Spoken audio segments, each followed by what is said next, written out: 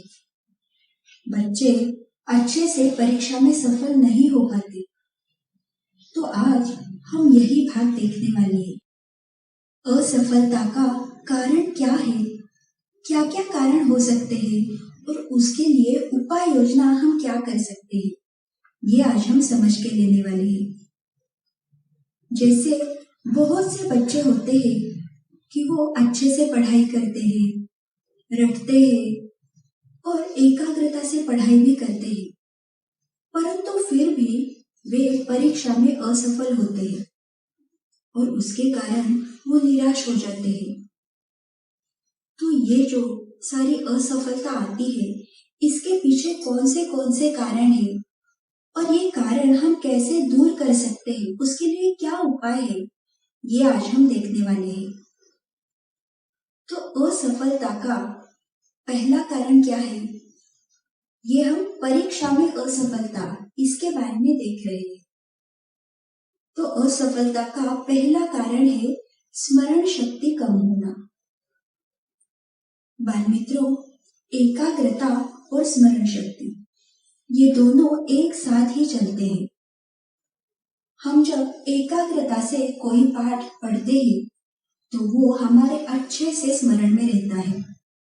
जिनका मन भली भांति शांत रहता है, उनका ही मन अच्छे से एकाग्र हो सकता है और इसके कारण जो भी वो पढ़ते हैं वो जल्द से जल्द उन्हें आत्मसात होता है और लंबे समय तक उनके स्मरण में भी रहता है।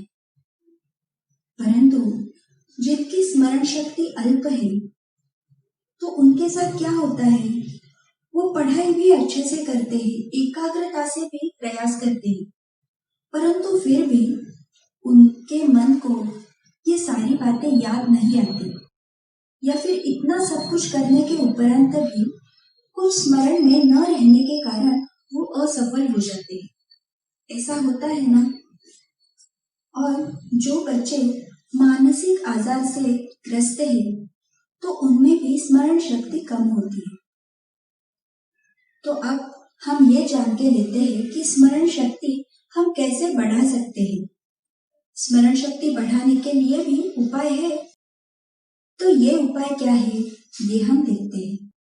तो सबसे पहला उपाय जो है वो सभी बच्चों को बहुत ही अच्छा लगेगा, और वो है स्मरण शक्ति के खेल खेलना। बाल मित्रों, आपको अगर याद हो तो बचपन में शायद आप ऐसे खेल खेलते भी होंगे। जैसे स्मरण शक्ति बढ़ाने के लिए कोई तो 15-12 शब्द या किसी वस्तु का नाम ऐसे बोलते हैं एक के बाद एक, और उसे अच्छे से स्मरण में रखते हैं। तो उसके कारण स्मरण शक्ति बढ़ने के लिए सहायता होती है। इस खेल के साथ और एक भी खेल है, जैसे 20-25 वस्तुएं सामने रखते हैं और वो कुछ समय तक हमें देखनी होती है कौन सी वस्तुएं हैं, और फिर हम किसी और जगह जाकर उन सारी वस्तुओं के नाम लिख सकते हैं। हमें कितना याद आता है, 25 वस्तुओं में से कितनी वस्तुएं हमें याद आती है। तो ये जो खेल है, ये जो प्रयास है, ये निरंतर करते रहने से भी हमारी स्मरण शक्ति बढ़ने के लिए निश्चित रूप से लाभ हो सकता है। तो ये है पहली उपाय योजना। अब और हम क्या कर सकते हैं, तो स्मरण शक्ति बढ़ाने के लिए योगासन भी कर सकते हैं। ऐसे कुछ खास योगासन है जिनके द्वारा अपनी स्मरण शक्ति बढ़ सकती है। सभी ध्यान देके ये सुनना। तो इसमें पहली कृति हम क्या कर सकते हैं? तो अपने दोनों पैर मिलाकर एकदम स्थिरता से ऐसे खड़े रहना है। ये एक योगासन है जिसके द्वारा हमारा मन एकाग्र होने में सहायता हो सकती है। इसके साथ ही अपने मन में कुल देवता या अपनी जो उपास्य देवता है उसका मन ही मन स्मरण करेंगे। और क्या कर सकते हैं? तो हम सीधे खड़े रहेंगे। अपनी दृष्टि पैरों के सामने लगभग 5 फुट के अंतर पर भूमि पर स्थिर करें। ये भी बहुत ही परिणामकारक उपाय है बाल मित्रों। ये सभी प्रयास हम करके देखेंगे तभी हमारे ध्यान में आ सकता है। इसके साथ ही और एक बहुत ही महत्वपूर्ण उपाय है और वो है गर्दन को वैसे ही रखते हुए मुख के अंदर जो तालू रहता है ना, उस तालू पर ध्यान केंद्रित करें और उच्च स्वर में एवं तेजी से लगभग 12 से 15 श्वासोच्छ्वास करें। ये जो आसन का प्रकार है तो इससे क्या होता है? तो हमारे मस्तिष्क में रक्ताभिसरण या रक्त का जो प्रसरण है वो बहुत भारी मात्रा में होता है और उसी के कारण स्मरण शक्ति बढ़ने के लिए सहायता होती है। सभी को ध्यान में आया ना? तो जो भी हमने बताए अभी स्मरण शक्ति बढ़ाने के लिए कौन से खेल खेलने चाहिए, कौन से योगासन करने चाहिए, तो ये आप अवश्य करके देख सकते हैं। तो हम परीक्षा में असफल होने के कारण क्या है ये देख रहे थे और उसमें से पहला कारण हमने देखा स्मरण शक्ति अल्प होना। अब दूसरा कारण क्या है? तो वो है परीक्षा का भय लगना। तो इसके बारे में हमने हमारे जो पहले वाले बाल संस्कार वर्ग हुए हैं उसमें बहुत ही विस्तार से ये विषय देखा है। तो परीक्षा का भय लगना, इसके लिए हम मन में उस प्रसंग का सराव कर सकते हैं। उसकी जो स्व सूचना है वो हम ले सकते हैं। ये स्व सूचना कैसे बनानी है, कैसी लेनी है, ये सभी बातें हमने सीखी है। तो अगर हमें परीक्षा का भय लगता है तो उस पर स्व सूचना लेना यही एकमेव पर्याय है। और ये स्व सूचना हम परीक्षा के पहले 3-4 दिनों से आरंभ करेंगे और प्रतिदिन 5 बार हम ये स्व सूचना लेंगे। तो इससे परीक्षा का भय है वो निश्चित रूप से कम हो जाएगा। और एक जो असफलता का कारण है वो है अधिक मात्रा में स्वभाव दोषों का होना। स्वभाव दोष क्या होते हैं, उनका क्या परिणाम होता है, ये सभी बातें हमने देखी है। तो जिन बच्चों में आलस्य, टाल मटोल करना, समय का सुनियोजन नहीं करना, गांभीर्य न होना, आत्मविश्वास का अभाव या फिर अति आत्मविश्वास, ऐसे दोष अगर हो तो वे परीक्षा में सफल नहीं हो सकते। जैसे इन स्वभाव दोषों के कारण क्या होता है? तो उनके मन की जो ऊर्जा है वो अनावश्यक कार्यों में व्यतीत होती है और उसके कारण क्या होगा? फिर उनकी कार्य क्षमता अल्प होती है और इसी के कारण बच्चे विफल हो जाते हैं, उनको सफलता नहीं मिलती। इसी के कारण बाल मित्रों, स्वभाव दोष दूर करना कितना आवश्यक है यह आप सभी को ध्यान में आ रहा होगा। इन स्वभाव दोषों के कारण हम हर जगह असफल होते हैं। तो हमने ये सारी प्रक्रिया आपको सिखाई है, अब केवल आपको वो कृति में लाना है। स्वभाव दोष निर्मूलन की ये जो सुनियोजित और निरंतर की जाने वाली प्रक्रिया है वो आप कर सकते हो और इसके बारे में अधिक जानकारी लेने के लिए आप बाल संस्कार इस ग्रंथ मालिका का जो ग्रंथ है स्वभाव दोष दूर कर आनंदी बने, ये भी अवश्य पढ़ सकते हैं। तो बाल मित्रों, आज के सारे सूत्र सभी के ध्यान में आए ना? तो अब असफलता का जो कारण है वे सारे कारण दूर कर उस पर अच्छे से उपाय योजना कर सभी बच्चे सफल बनने का प्रयास करेंगे ना? बाल मित्रों, हमने आपको सनातन प्रभात पढ़ने के लिए कहा था। सनातन प्रभात का ऐप भी उपलब्ध है। ये ऐप आप गूगल प्ले स्टोर से डाउनलोड कर सकते हो और इसमें जो भी सारे अच्छे लेख आते हैं, बच्चों के गुण विशिष्ट रहते हैं, ये आप घर पर बैठकर भी पढ़ सकते हो। जिन्होंने सनातन प्रभात का ये ऐप डाउनलोड किया है वे चैट बॉक्स में वैसा अवश्य लिखे और उसके साथ ही आपके जो अन्य मित्र हैं उन्हें दैनिक सनातन प्रभात या हिंदी पाक्षिक सनातन प्रभात का सदस्य होने के लिए आप बता सकते हो। चलो फिर अब बाल संस्कार वर्ग में आगे की ओर जाते हैं। अब हम गणपति स्तोत्र सुनने वाले हैं। जिन बच्चों के पास गणपति स्तोत्र की पुस्तिका है वो पास में लेकर बैठेंगे और फिर उसमें देखकर हमारे साथ ये स्तोत्र आप कह सकते हो।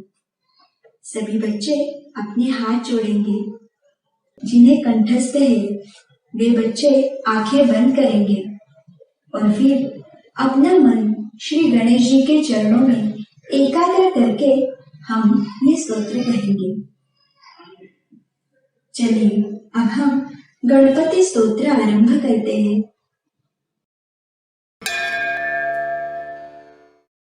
श्री गणेशाय नमः।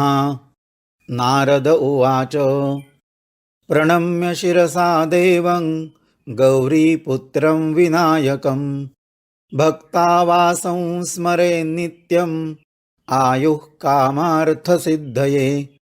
प्रथमं वक्रतुण्डं च एकदन्तं द्वितीयकं तृतीयं कृष्णविङ्गाक्षं गजवक्त्रं चतुर्थकं लम्बोदरं पंचमं च षष्ठं विकटमेव च सप्तमं विघ्नराजेन्द्रं धूम्रवर्णं तथाष्टमं नवमं भालचन्द्रं च दशमं तु विनायकम् एकादशं गणपतिं द्वादशं तु गजाननं द्वादशैतानि नामानि त्रिसन्ध्यं यः पठेन्नरः न च विघ्नभयं तस्य सर्वसिद्धिकरं प्रभो।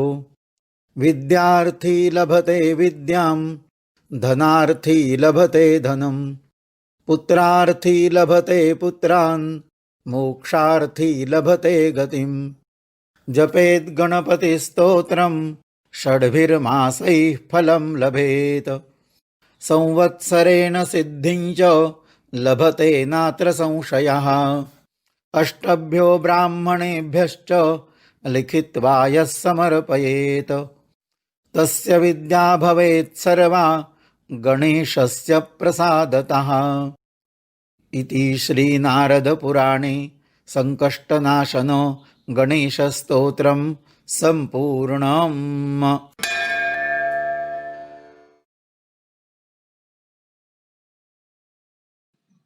बच्चों, स्तोत्र कहने से सभी को अच्छा लगा ना?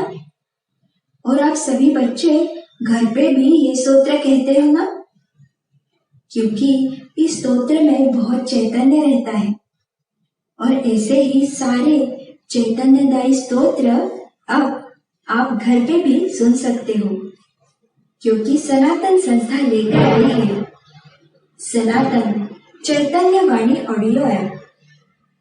ये ऐप आप गूगल प्ले स्टोर से डाउनलोड कर सकते हो। इसमें जो भी श्लोक स्तोत्र है वो एक बार डाउनलोड करने के बाद बिना इंटरनेट के भी आप सुन सकते हो और पढ़ भी सकते हो। ये ऐप मराठी भाषा में है, परंतु इसके जो श्लोक और स्तोत्र संस्कृत में है, वो तो आप अवश्य पढ़ सकते हो। और इसकी विशेषता ये है कि ये सारे स्तोत्र और श्लोक वैदिक ब्राह्मणों द्वारा उच्चारण किए गए हैं। सभी इसका अवश्य लाभ लेना। चलो बाल मित्रों, आज का पूरा वर्ग सभी ने ध्यान देके सुना ना। आज हमने गुरु नानक जी की कहानी देखी और उससे प्रार्थना का क्या महत्व है ये भी हमारे ध्यान में आया। और उसके साथ पढ़ाई में या परीक्षा में असफल हम क्यों होते हैं, उसके कारण क्या है, ये भी हमने देखा। और ये सारा ज्ञान हमें भगवान ने दिया है। इसके लिए हम भगवान के चरणों में ही अब कृतज्ञता व्यक्त करते हैं। हे भगवान, केवल आपकी ही कृपा से इस बाल संस्कार वर्ग में हमें बहुत कुछ सीखने को मिला। इसलिए हम आपके चरणों में कृतज्ञ हैं। बाल मित्रों, ये कार्यक्रम आपको अच्छा लगे तो हमें अवश्य बताना। इसके लिए ऑनलाइन स्क्रीन पे जो तड़पट्टी जा रही है, वहां हमारा संपर्क क्रमांक भी दिया है। आप हमें भी अवश्य संपर्क कर सकते हो। और उसके साथ ही हमारी जो वेबसाइट है www.balsanskar.com, इसे भी अवश्य भेज देना। चलो फिर बच्चों, आज हमने जैसी कहानी देखी वैसे ही और एक कहानी सुनने के लिए सभी बच्चे कल भी जुड़ेंगे ना। आज के इस बाल संस्कार वर्ग में हम यहाँ पर ही रुकेंगे। कल फिर से शाम को ठीक 6 बजे पुनः मिलेंगे। नमस्कार।